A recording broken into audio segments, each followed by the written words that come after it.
The first tool we're going to talk about is shift planning.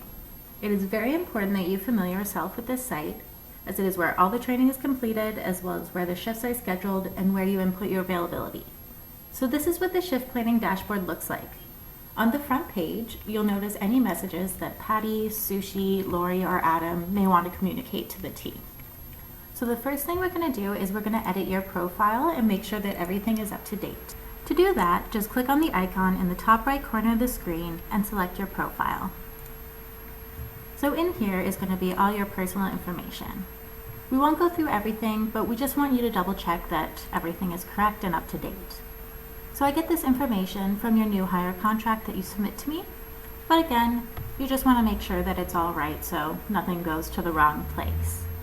Also, while you're in here, please upload a friendly, smiling photo of yourself, just so that we can get your name badges made right away so that when you go into the field, you are all prepared.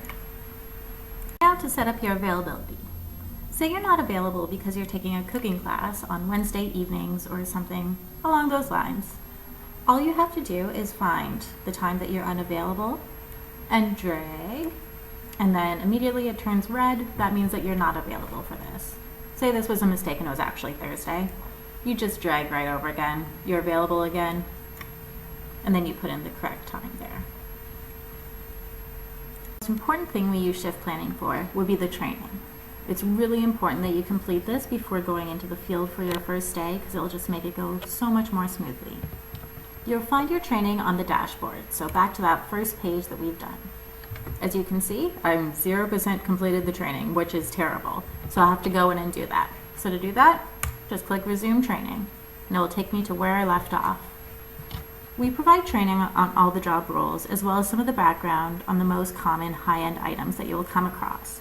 So you can see that all just along the side here. So product knowledge is really where that is. To see your schedule, simply click on the Schedule tab at the top of the screen. As you can see, I'm scheduled for a shift on May 12th. It is very important to check out all the auction details. Here you would find the auction number, which you'll use when recording your hours for payroll, so write that down somewhere. The address, your role, and any other notes that the ops manager or Ninja has left for you to prepare for your shift. All this information will also be emailed to you in an email, so just make sure that shift planning emails aren't going to your spam or trash folders. Last but not least is how to record your hours for payroll, because we believe that people may just want to be paid for their work. So to get to this link, just go back to the dashboard, scroll down, and click on Payroll Timesheet. So this may take a moment to load, but it's going to a different website.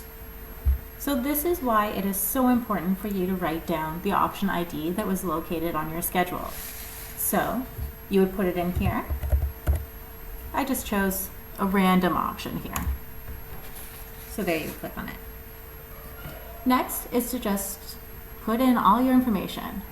So how many lots were in that auction? Let's say 100. And then what was your job? Were you helping setting up?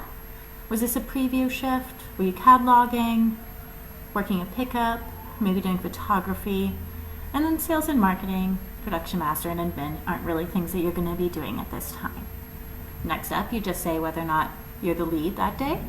Odds are you're not going to be if this is your first shift. You're going to put in the date that you worked.